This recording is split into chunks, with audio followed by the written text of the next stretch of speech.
I want to thank my colleagues, I want to thank our witnesses, and all who have joined us for today's important hearing on a deeply troubling and persistent issue, one that strikes at the very core of our national values.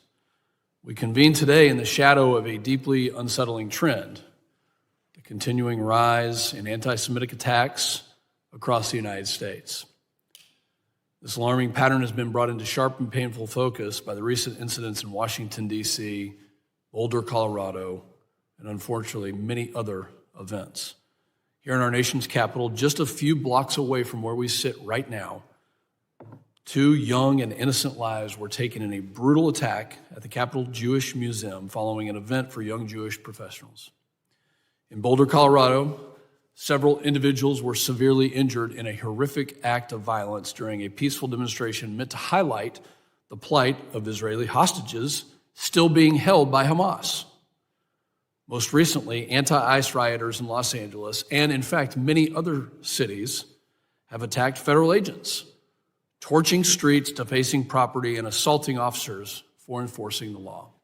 An attack on our very core of law and order that is related to the subject that we are talking about today. In Paramount, agents deployed tear gas and flashbangs to disperse violent mob. President Trump has responded decisively, sending National Guard troops to restore order and protect the public. Instead of standing with law enforcement to protect communities, Governor Newsom dismissed the deployment, downplaying violence altogether. And this reckless refusal to acknowledge the severity of the crisis undermines public safety and sends a message that lawlessness will be tolerated in certain places throughout our country. Last week, Al-Qaeda in the Arabian Peninsula released a video calling for attacks on U.S. soil, specifically targeting government officials, specifically targeting members of Congress. Companies tied to the war in Gaza and Jewish institutions were also called for with violent attacks. The group's leader even cited recent attacks here in D.C. as examples to follow. This should be a chilling reminder. Anti-Semitic, might we say, anti-Jewish hate is not only rising, it's being weaponized by foreign terrorist organizations and inspiring violence right here in our homeland. These incidents are not isolated. They reflect a broader and deeply troubling surge in anti-Semitic rhetoric and violence, both online and in our neighborhoods. As the numbers continue to rise, fear has taken hold in many Jewish communities nationwide. For the 4th consecutive year, anti-Semitic incidents have increased in all 50 states. This is not a localized problem. It's a national crisis. We cannot talk about national security without addressing the policies that allowed this environment to take root. When President Trump took office in January, we quickly saw the truth. What we had been told for 4 years, that our hands were tied by current laws, was a lie. We didn't need more legislation. We needed leadership that was willing to secure the border and enforce laws that were already in existence. And while this new leadership led to historic lows in illegal border crossings, the danger we now face comes not from those trying to get in, but from those that are already here. For 4 years, the Biden administration opened the floodgates, allowing millions to pour across our border unchecked. Among them are individuals who now exploit weak immigration enforcement and thrive in a system that refuses to apply existing laws in certain communities, laws that were meant to protect us from exactly this kind of hate and violence. Last year, right here on this committee, I confronted Secretary Alejandro Mayorkas about these very dangers. I warned about people already living among us, people who had been radicalized, emboldened, and driven to hate. And today, we are seeing this threat materialize right before our eyes. These heinous acts of hatred are not only attacks on individual lives, they are assaults on the very principles of religious freedom, safety, and security that form the foundation of our democracy. What's worse, this hatred is not confined to dark corners of the internet or lone extremists. It is now showing up in our institutions, in places that should be safe and inclusive. Our schools and our universities have become breeding grounds for anti-Semitism.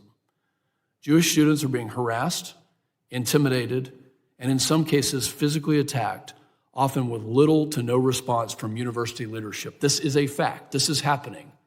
Literally dozens of people have reached out to my office, people that I don't know, that I have never met, that have said that this is happening.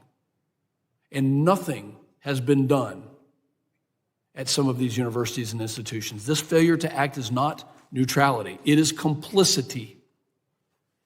Let me be absolutely clear that anyone who refuses to call out these hate-filled actors, who fails to condemn their vile actions loudly and unequivocally, is no longer a bystander. They are complicit.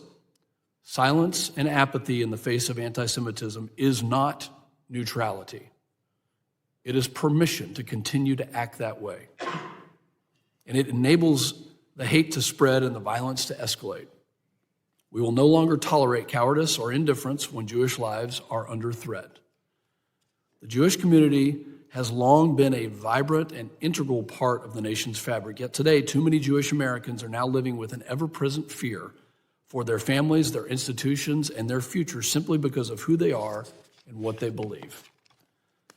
This hearing is an opportunity to confront the threat head-on. It is a chance to hear directly from Jewish leaders, from law enforcement officials, and community experts on the front lines, and to ask ourselves and to determine what more Congress and our government can do to respond effectively and prevent this type of behavior from continuing to grow in this country. President Trump has issued a vital executive order to combat anti-Semitism on college campuses and to protect Jewish students. Yet despite these steps, widespread harassment of Jewish students at dozens of universities has persisted. Whether it means improving how we track and report hate crimes, investing in stronger security for at-risk communities, or expanding education to dispel anti-Semitic myths, one thing is clear: action is not optional, it's imperative. Our purpose today is clear: to understand the root causes of this rise in anti-Semitic violence, to hold accountable those who would perpetrate and enable it, and to strengthen our response to protect vulnerable communities that should not be vulnerable or subjected to this kind of fear, threat of violence, and might I say, terrorism. We must examine how we can all work together to confront hate and build resilience. This hearing is a call to action to reaffirm that hatred and bigotry have no place in America, and to ensure that every citizen can live without fear of discrimination or violence. I look forward to hearing from our witnesses, from our experts, and working together with colleagues on this committee to forge a path that promotes safety, justice, and unity.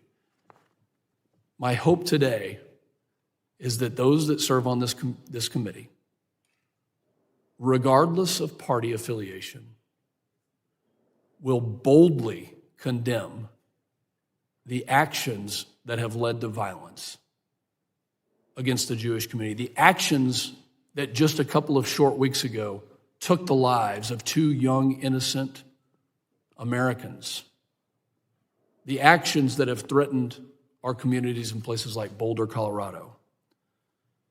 One thing is going to be absolutely clear today: there is no room for anti-Semitism in the United States of America. Not in Washington, not in Boulder, nowhere. And we will know today where this committee stands. This committee was formed in the wake of 9/11 as a result of the most horrific terrorist attack that our nation has suffered. And we have to get a grip right now in this committee on what continues to drive those that would perpetrate this violence inside the United States. We have to understand and also recognize that there are people that were let into this country over the last 4 years that have a tie to radical groups like Al-Qaeda, like ISIS, and that still affiliate with these groups and are prone to radicalization and do want to do harm to many communities, including our Jewish community. I want to thank the witnesses for being with us this morning, and I yield back.